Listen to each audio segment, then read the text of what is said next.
One.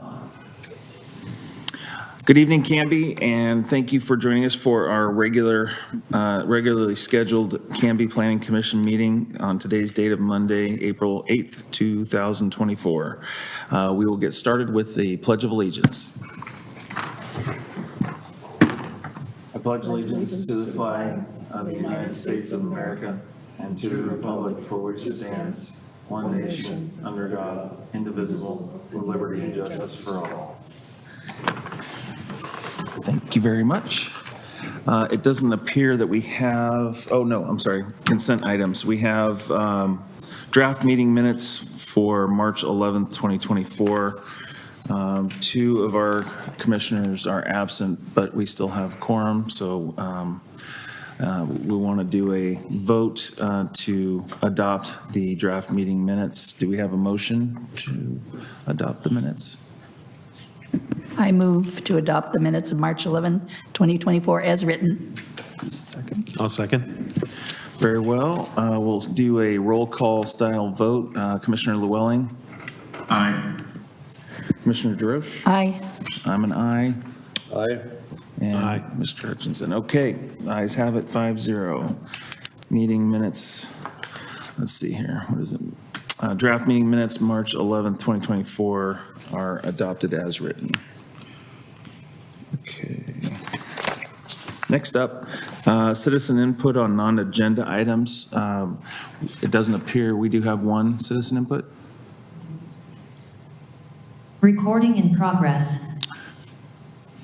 It does not appear that we have any citizen input on non-agenda items. So that said, we'll move forward to old business, which there is none, new business none, and public hearings none. At this point, we will turn to our Planning Commission work session, and tonight we will be continuing our ongoing discussion of fence code, and that will be presented by Mr. Ryan Potter.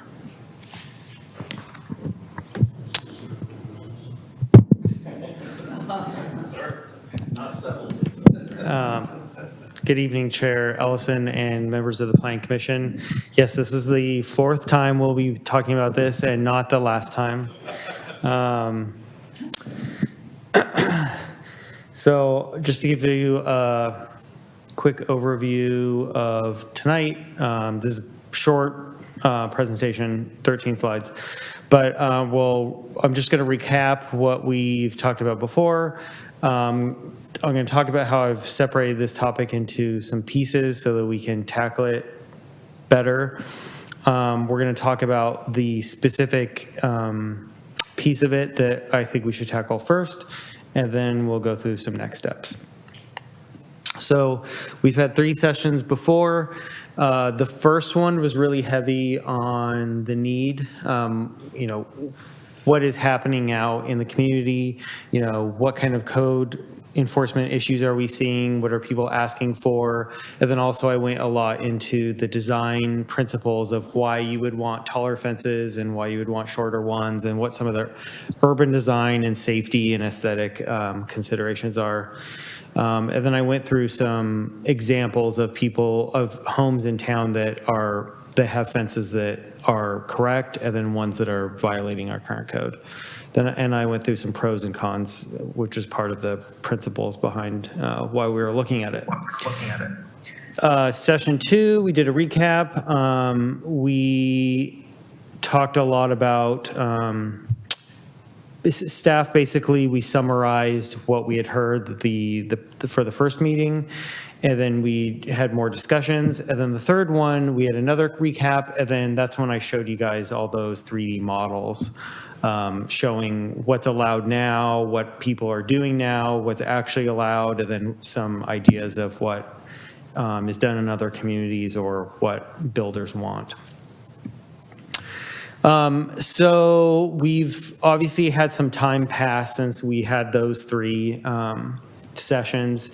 And as we internally thought about this and kind of were revisiting those previous sessions, we found that the issue, it became clear how nebulous of an issue it is. It touches on a lot of things: safety, privacy, aesthetics, code enforcement, community character, expectations for what you do with your property when you own a piece of land. There's a lot of elements to it. So this is how I broke it down into what I call three buckets. So the first one is fences for typical residential yards. And this is the area where all the code enforcement, code compliance issues are coming from. And this is also where we're getting all the comments from builders and developers and homeowners wanting a change in our code. And so I've tried to segregate that from the other pieces of it that are put into bucket 2 and 3. 2 is fences for special conditions. And we have touched on these in the previous sessions, and I think you all have some strong opinions about these, but these are like fences that back onto roadways, like if you back up against ivy or territorial, what should that fence look like?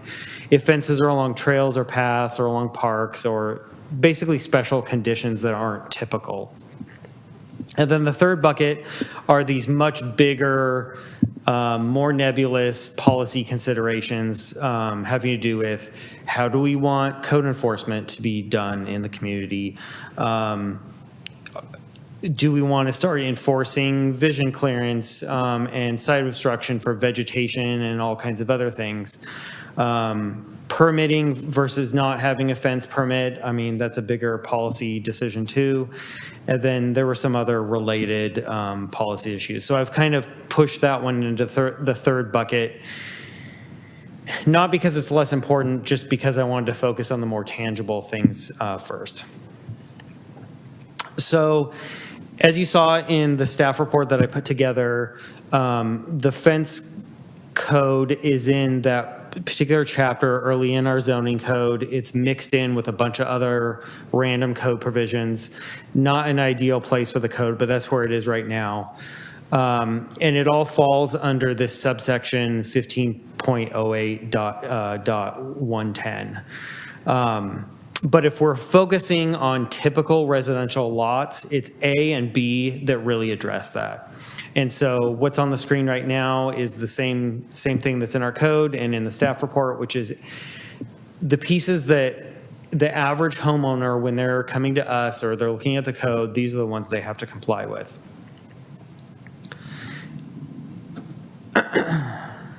This next slide is the same thing, only with the contentious pieces of it highlighted. And so these are the pieces that really say, if you have a corner lot, your fence in the backyard can be 6 feet full height, but as you come around into the street-facing side yard, then it has to step down. And this is the thing that people really don't like. They think it doesn't enclose their yard adequately.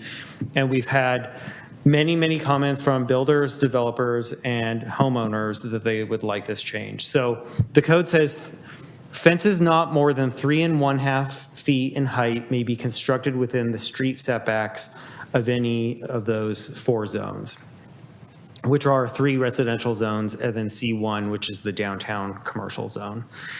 And so it's poorly worded, but what it's saying is it's basically applying to all street setbacks. So it doesn't differentiate between front and side setbacks on corner lots. But then you get to B, and then it does. It says on corner lots, the 3.5 foot height limit will apply within the required setback along both street facing yards. And so in my staff report, I basically took a shot at giving 3 options for addressing this. The first that I don't have a slide for, but it was keeping the code as it's written. Options 2 and 3 are changing it based on what we've heard to allow for full height fences to come around into that corner lot side yard. Option 2 is using as little changes as possible to try to make the change. So you can see here in option 2, we say that the 3.5 foot fences are required in the front street setbacks, where before it just said street setbacks. and then it removes that B. One complication to all of these is our definitions for this and other pieces of our zoning code are awful. And so keep in mind, whatever we choose here, we are planning to add and improve our definitions. And a definition for street yard and front are things that are not really defined well in our code. And setback, that was another one that there were some discrepancies. Are we talking back of, or front of curb, back of sidewalk? Where do you measure from? Right. And further complicating that is, and Donna and I were just talking about this today, is for whatever reason in Canby, setbacks along the street are all over the place. Some of them are in the middle of the sidewalk, some of them are at the back of the sidewalk, and some of them are even in front or behind that. And so that's another thing to keep in mind as we go through this. We typically, and I think most codes still use the property line, because if you use back of sidewalk and you happen to have a house where that back of sidewalk is in the public right-of-way, then it's very problematic to be saying that you can have a fence there, because that might not actually be your property.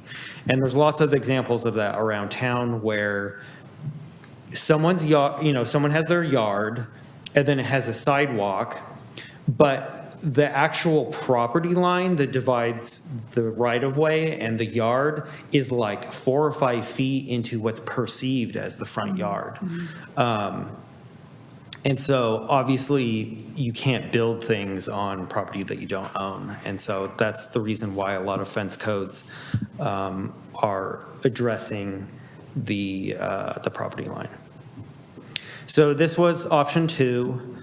This was option 3. And I will say none of these are perfect. I actually workshopped these a little more with our associate planners after the staff report came out. And none of these are perfect, and so we know these will all be refined, whatever you guys recommend and city council ultimately, what we ultimately take to council will be finessed. Because no matter how you word it, it's complicated. But option 3, I think planners like bullets and numbered things a lot better than just having a big run-on paragraph. And so this is kind of aimed at doing that. So it's similar to what option 2 said, but then I started to introduce some caveats in here, and I think this might be where some of our discussion is tonight. So in number 2, you can see that's basically saying you can have fences in rear and side yards up to 6 feet in height. And this is basically saying everywhere except for your front setback. But the problem with wording any code like this is on corner lots, your side setback intersects and overlaps with your front setback. So it's really hard to word that in a way that is easy to understand for the layperson.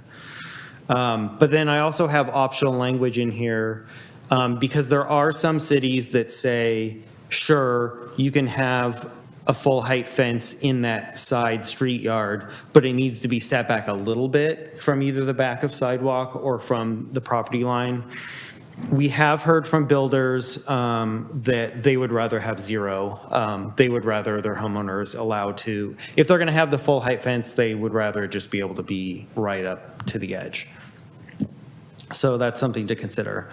And then another one is alleys. I think we can get to alley fences in bucket 2 as well, but you have to keep in mind some of these typical houses that are on corner lots, they also back onto an alley, and so there's a lot of intersecting things here. But the idea would be if you were keeping it to where you could have a full height fence along an alley, would you also possibly want that pushed back or pushed in a little bit too? Like you can have a full height fence along your backyard along an alley, but maybe it has to be setback or set in 2 feet away from the alley. Like any of these, there's pluses and minuses to that.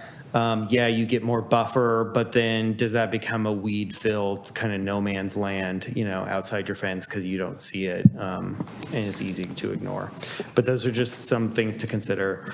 And then number 3 is reiterating that all of these options are presuming that the Planning Commission and Council would still want shorter fences in front yard setbacks. I haven't heard any strong opinions by any of these bodies that we would want to have full height fences around, fully around the front of a house. And we can certainly talk about it if I'm mistaken.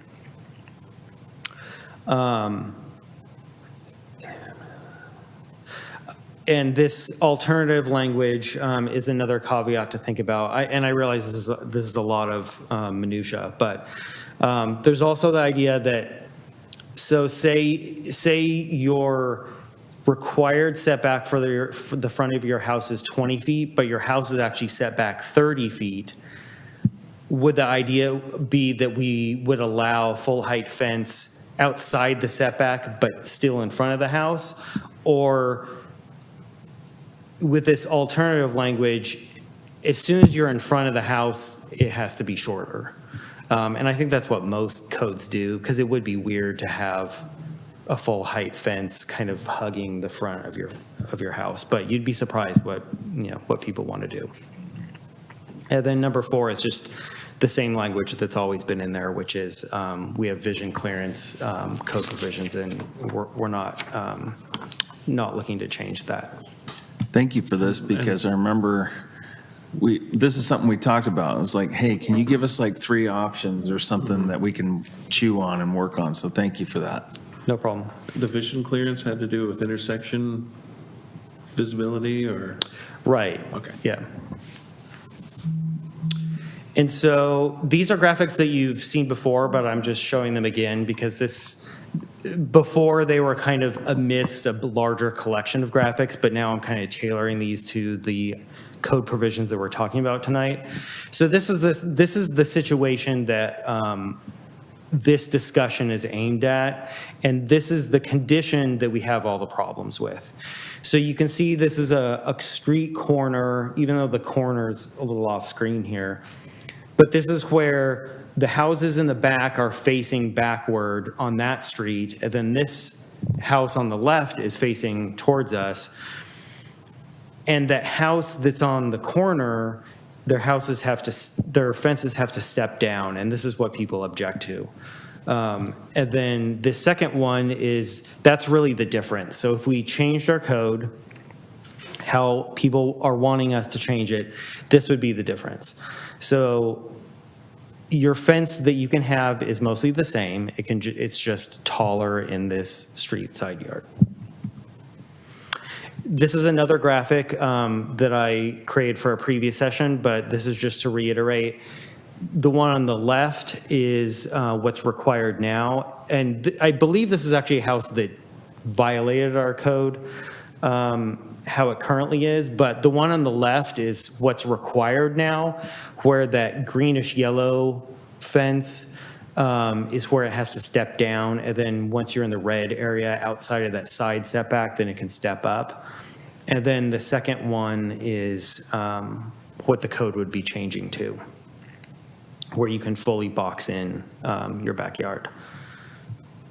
And off to the right there is an inset from Wilsonville's code, and theirs shows exactly what we're contemplating here. And it's a little hard to see, but basically they allow the 6-foot high fence in those side yards. I'd be remiss if I didn't reiterate some of the ideas why you wouldn't want to do this. This code change will create large lengths of solid fence along street scenes. As we talked about in the first session, there's urban design reasons why you wouldn't want to do this. It does create sort of a fortress effect. It creates sort of more of like a dead street scene. It also creates more privacy. So there's pluses and minuses. If you have a toddler playing in your backyard, it's more safe for them with a full height fence. But if your 10-year-old is driving their bicycle down the sidewalk and someone's backing out of their driveway and that full height fence is obscuring them coming down the sidewalk, then that's less safe for them. So like I said, there's pluses and minuses. So that's really the end of my presentation, and I can go back to the previous slide. So the idea was that we would talk and hopefully get a recommendation from you guys on this draft code language. And then the idea would be that I would come back with more discussion on the other areas of fence code in some subsequent work sessions. So that's the end of my presentation, and I'm more than happy to go through any of this. Chair Olson. Thank you. I really like option 3, to be honest. Anybody else like option 3? I think this was well delineated. I like the options. I like how you put it together. It makes the most sense. So I guess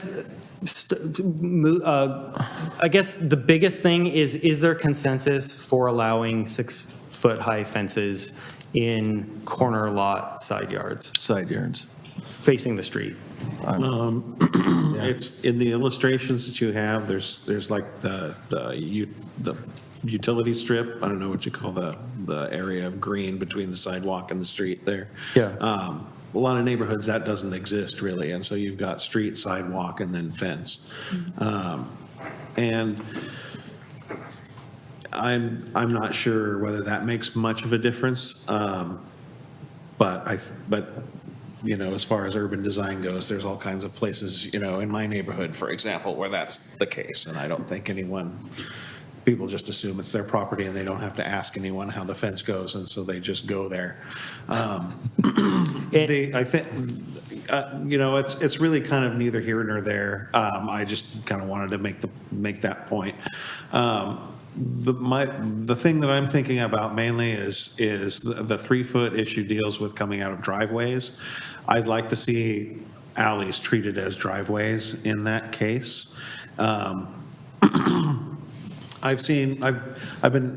hate to crack over to the alleyway thing, but it's like it's part of the issue is that vehicles come in and out of there, kids come in and out of there, and if you're talking about the visibility in places where, you know, pedestrians and vehicles interact, I think that's a necessary addition. And I don't want to really go too much further down.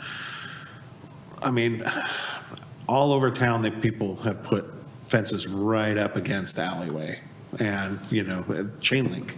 I mean, solid stuff, and architecture as well. And so it's like, I really don't think that we can mandate too much about where fences come up against an alleyway, just because there is plenty of precedent for buttoning it up really tight there. You know, we saw it in one of the apartment things that I think we approved a few months ago. But I think that one place where we can, you know, pretty positively, you know, set some standards is that a pedestrian coming up on an alleyway from a sidewalk and a car coming, or a pedestrian coming out of an alleyway, should be able to see whether someone is coming or not. And I think that that's a pretty reasonable standard. I mean, it's, you know, just like we would have for the front setbacks pretty much anywhere. But I mean, if you had, you know, somebody was putting a 6-foot fence along the back, and it was six fence along the alleyway, and then a 6-foot fence along the street, it's pretty much a blind intersection. And it's not the kind of thing that we would tolerate on any major street. And I don't think we'd allow it next to driveways. But I don't know. I mean, I haven't looked at that condition in particular, and so I'm not really sure how invasive me saying this is, but I think it's a concern. Yeah, I think you would come up against the same problem in where then does it step down? You know, so if you're looking at this graphics that's on the screen here, pretend that driveway is an alley. So where, at what point does the back of that person's fence in their backyard, where does it have to step down? And the value of that changes depending on whether that utility strip exists or not. Well, that's a good point, though, because I remember at one point in our discussion, we were thinking we wanted to just tackle new developments first and then go from there. Are we able to separate the two, existing versus new construction? Because if there is new construction, I'm going to guess we're more likely to have that detail, like you show on the example, vice some of the existing homes. I mean, there's stuff all over town where there's just a little curb edge and then grass right up to it, and then, you know, so it's hard to tell whose is whose and what's what. And, you know, it's kind of, I guess, applying visibility standards of streets to alleyways, which is, you know, again, wandering quite a ways into the alleyway discussion, but. Yeah, and I wonder if maybe instead of the fence standard, you could have a vision clearance triangle, kind of like we do with street intersections, that would address that. And it could be smaller because the speeds are lower. Right. I mean, by definition. So, I mean, I don't think it would need to be as big as it is for a regular street, but I think some nod towards it would be a good thing for safety's sake. Because in that case, if the park strip, the green strip, if that was wide in a particular case and the curb was pretty far out, that hypothetical vision clearance triangle might not impact that back lot that much. And it'd keep us from having to come up with some numbers that would work for everything. We could just say, you need to be able to see this far. Yeah. I think what a property owner would come back and say, and I'm just being devil's advocate, is, so how do they box in their yard then? Do they have to like chamfer it somehow, or do they have to jog the fence, or it does get complicated. I'm not saying we shouldn't do it. It's just it'll force a category of property owners to stay out of a certain triangle. But we certainly could come back with code language that drives at that. And I think our modern street design standards pretty much makes it a non-issue just because of the extra space that, Right. you know, is in for various reasons.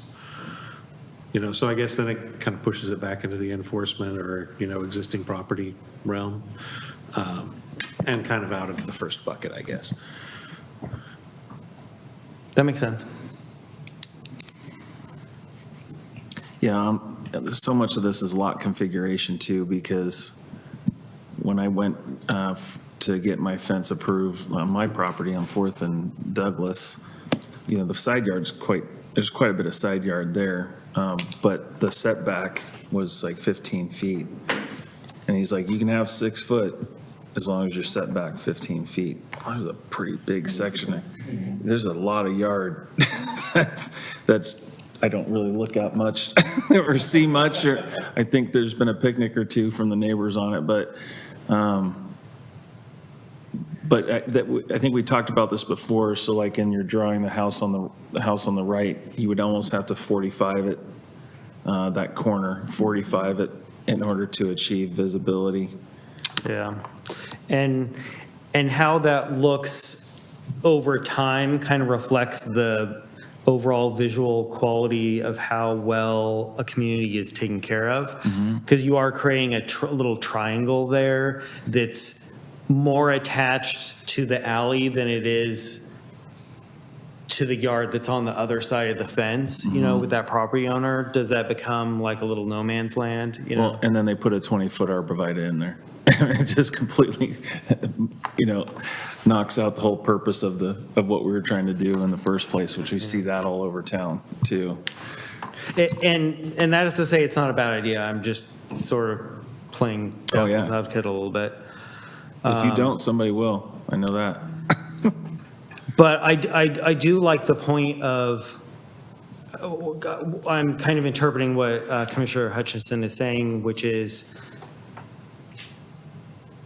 go the direction that it seems like we're going, which is be more permissive with fences so that allows people to do more with a yard while simultaneously still having the code address safety at intersections and alleys and other locations where you have egress, you know, right?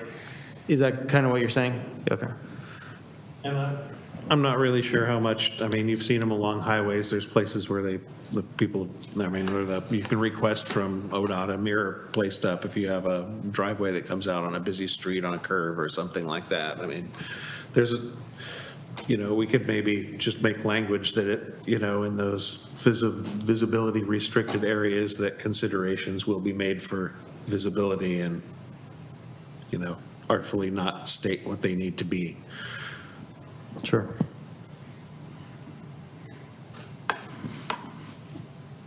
So I still go back to, is everybody generally in favor of 6 feet on the side yard?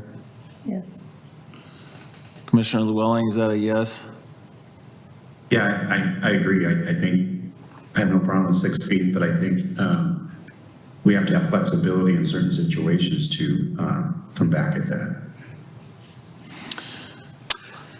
And so would that consensus extend towards the other part of it, which is front yard setbacks across the full width of the front of your yard would still have to step down? Okay.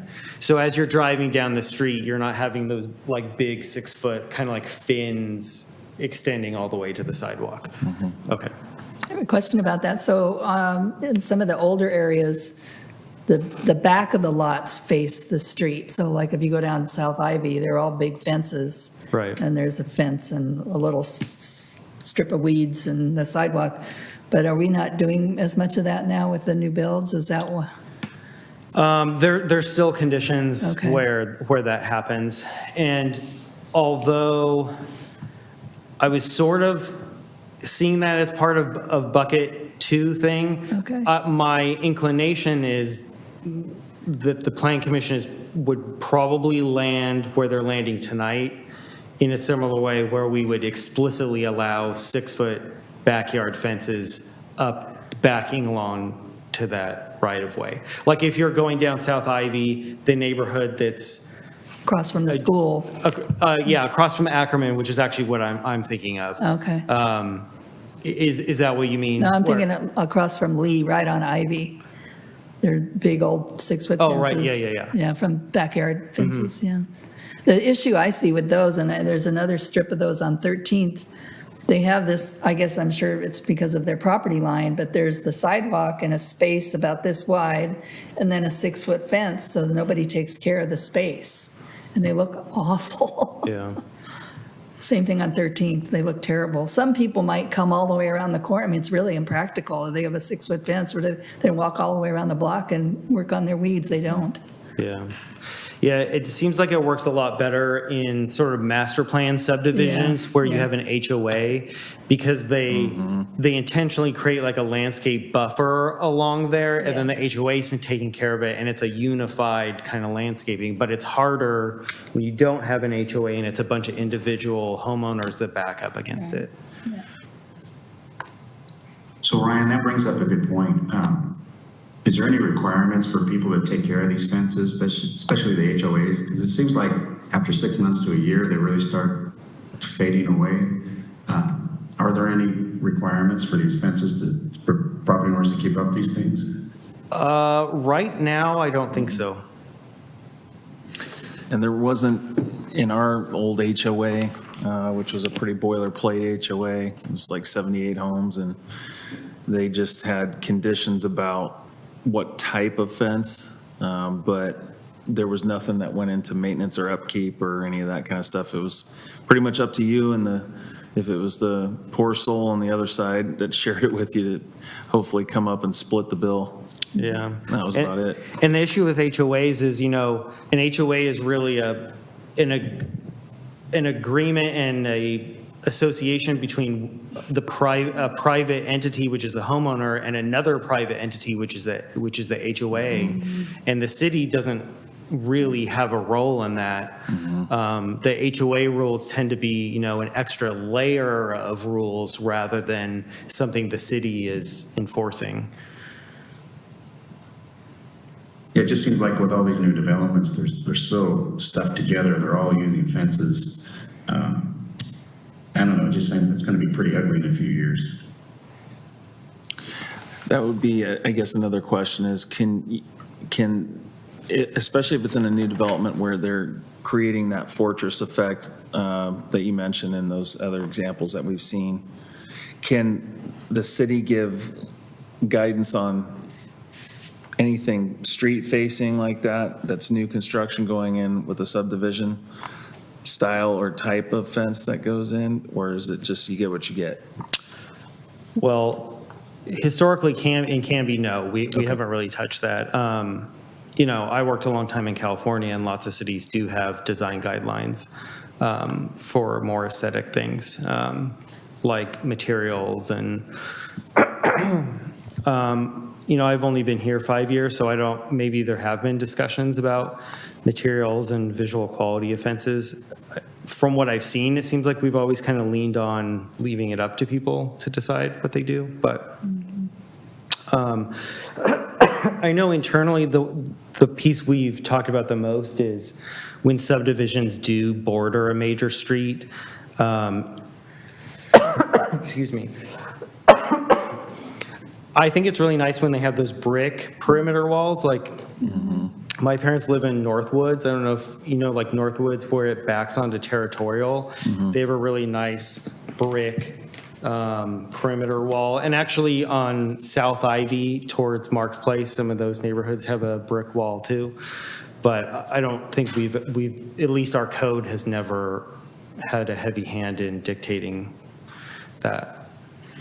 So I guess that would be a question is there a stomach for any of that potentially on any of those? Okay. Not so much, Mr. Llewellyn. Nobody's interested. But just in case. Commissioner Llewellyn does bring up a good point about upkeep. At least I've seen codes that address it as far as safety. If you have a fence that's starting to deteriorate and it's up against the public right of way, then I believe your code can have a provision that requires you to take care of it, so it doesn't become a liability or a health hazard, safety hazard. Yeah, that's what I'm thinking. That would make sense. You've got ADA access issues there. You've got other safety issues, pets running out into the road, kids. So we had a couple of windstorms, and there was our neighbor across the street. That whole thing flopped down right into the sidewalk. The whole fence flew down.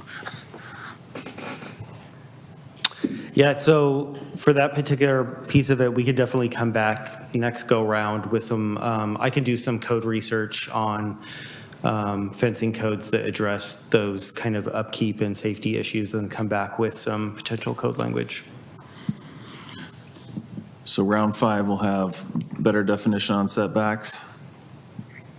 And then what you were just talking about.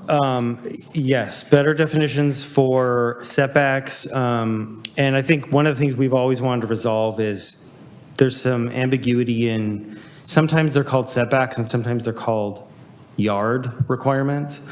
And sometimes they don't really jive. So we need better definitions for that. We need better definitions for front, what an interior side versus a street side. things like that. I know Commissioner Driscoll has a few items like community open space and private open space, and she would like to see some better definitions for those. So I think one of the big things that staff's going to work on for next go-round is some improved definitions.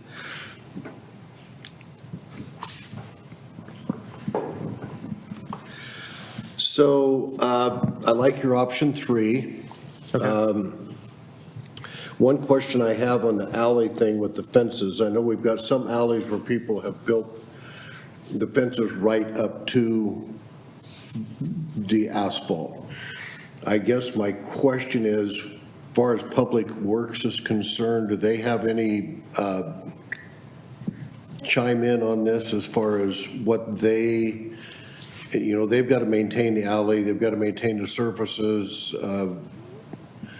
Is there a setback there that they would like to see to make this thing kind of look uniform moving forward? I think that's a good question.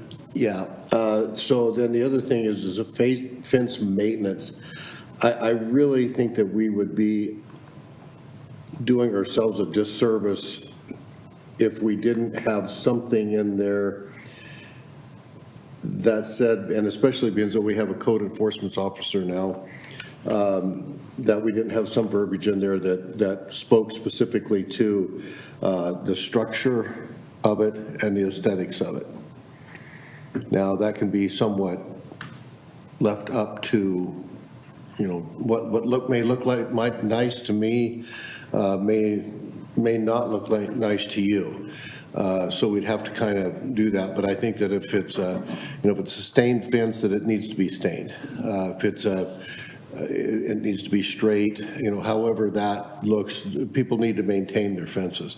I would actually go as far as to say that on our major arterials, like 13th and Ivy, and where we have these subdivisions that face the street, that they be stone or brick type fences instead of the half-mile long wood things that fall down in 3 to 5 years.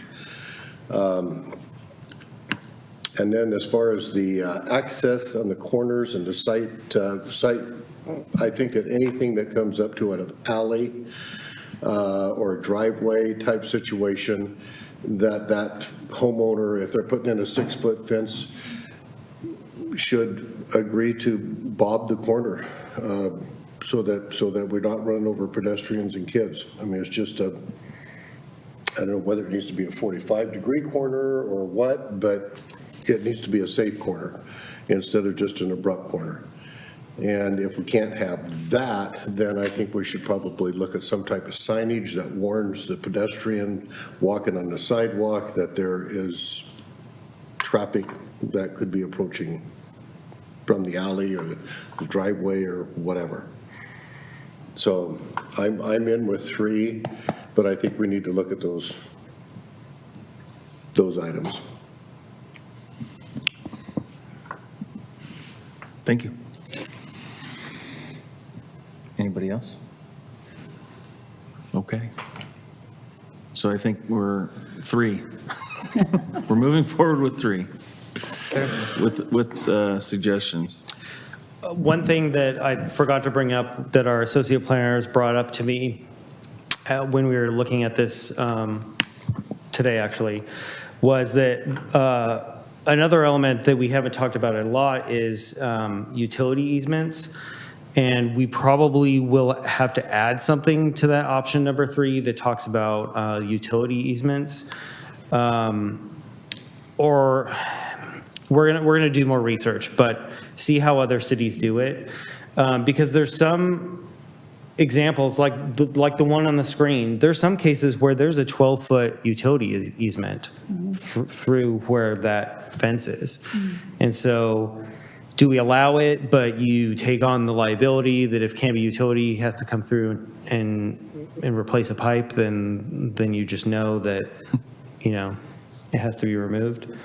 I think even on staff, we're not totally sure how to deal with that. Ideally, you stay out of easements. That's the easiest thing, but there's a lot of subdivisions that have a 12-foot easement because some of the utilities are in it, the backbone utilities. So that's another aspect that we'll revisit and bring back some code provisions. I would say just make it simple. You want to build the fence? Build fence. If there's an easement there, your fence might go away and you have to rebuild that fence. We were But- talking about stone and brick a minute ago. It's a little bit of a different I process. don't think anybody's going to put a stone wall or a brick wall in over the top of an easement. And if they do, then I guess they're going to get to rebuild it. That would be kind of, Well, you kind of bring up a good point in that hardscape versus softscape. So, do you put in if there's a 12-foot easement, there's no hardscape being put in, like a concrete patio over the top, or fence would be about the only thing you could put? Chain link and wood fencing takes gates just fantastic. Removable panels, pretty Yeah. easy. Yeah. But stone and brick, not so much. I agree, that's sort of a buyer beware. Yeah. thing. Yep. I mean, that's fairly common sense. You're not going to put a patio over an easement situation. And if you do and they need to get into that easement, Oopsie doodle. you got a problem. Yeah. You would be surprised what people try to do in their easements, but yeah. Let them have the patio, but it may end up with a cut through it at their cost. Right. Okay. Is there any additional guidance the group has before I go back and work on the next steps for this? I think we got some good red meat to get Okay. going on. For the second part, fences for special conditions, we talked about ones that back onto roadways, trails and paths, parks. I had also added residential adjacent to non-residential. Are there any other special conditions that you all have thought of that you'd like us to address? Fences that back onto roadways. That's kind of the one that we were already talking about, like with Commissioner DeRoche's example. All right. But like trails and paths, technically, our code requires the really short fences along paths too. If you look at even out along the logging trail, that really hasn't been always complied with. And I don't know if you even would want to comply with it, So I think that's something that we'll want to talk about in deeper detail. Yeah, I was thinking about that, and then when I walk my dog along Territorial, there's, houses that have their back fence along there, and I can understand, I would just be really annoyed if I lived there, and wanted to hang out on my back porch, and then, they have a short fence, and then there's your arborvitae, or your, laurel hedge, or whatever you can do to get yourself, you can look right into some people's houses, and it's like, that,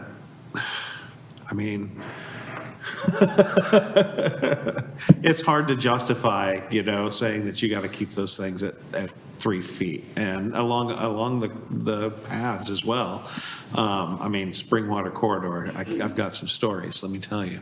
But then on the other hand, if you're on the trail and all you've got is nothing but solid fences for a block on either side of you, it's a bit of a trap. Sure. I don't know. Yeah, and, a lot of cities also have design guidelines. I don't think the city's ever really gone there. That's always been a wish list for me, and it's a huge, huge undertaking to have citywide design guidelines. And now with case law in Oregon, you have to be really careful with anything touching residential. It has to be clear and objective. So you can't require things that aren't clear and objective. And if it's subjective, you can't really, require it. But in the future, it would be something I would like us to consider is you have your development standards, which is what we're talking about tonight, but then you also have design guidelines that are maybe a little softer, like it's not a mandate that you do it, but it communicates the vision that the Planning Commission and the community want. So some cities, you have to have a fence that's X feet tall in this condition, but the design guidelines might say, ideally on arterials, you have a buffer with landscaping and you have enhanced materials. I'm not suggesting we go there now, but it's something that we could talk about in the future, especially after we get through our comprehensive plan update. Because that's really we're gonna have this really comprehensive document kind of showing what our community vision is. And I think that's always the first step before you get into talking about design details for, what you want the community to look like, but something to consider. Okay. Do we want to wrap up this discussion? I think I have enough Okay. feedback to move forward. Okay. Last call. Any commissioners? Nope. Nope. All right. Very well. Next up is items of interest, report from planning staff. So back to you, Mr. Potter. I don't think we have any major things to discuss. We do have some upcoming public input opportunities for the overall comprehensive plan process. Our next community summit is June 20th, and that's going to be at Baker Prairie Middle School. And then Dawn's next housing discussion, which is, a series of ongoing meetings with you and council. The next council discussion is on April 17th. And I believe that is a work session that'll be at 6, if you're interested in attending. Are you in a position to forecast our next discussion on fences at this point, or do you need some time? I don't have it in front of me. Dawn and I have talked about some tentative dates. The idea is that now that we've had this one, to keep it moving. I'm not interested in waiting a long time again. I think we should keep it moving. I mean, we've talked about how complicated it is. I think we're still going to need a series of discussions, but I think we maybe talked about late May. Okay. But let me get back to you on It's that. fence building season. Yes. Possibly June 10th. Okay. But let me talk with Dawn, and then we'll get back to you. Okay. Great. Any other updates? Nope, That's it good. for now. All Thank you. right. Items of interest, guidance from Planning Commission. Any commissioners have anything? Thank you. Commissioner Llewellyn? Nope. Okay. I think we're at that magical point in the evening where we can take a motion for adjournment. I move we close. I'll second. All in favor? Aye. All right, we are officially closed. Thank you.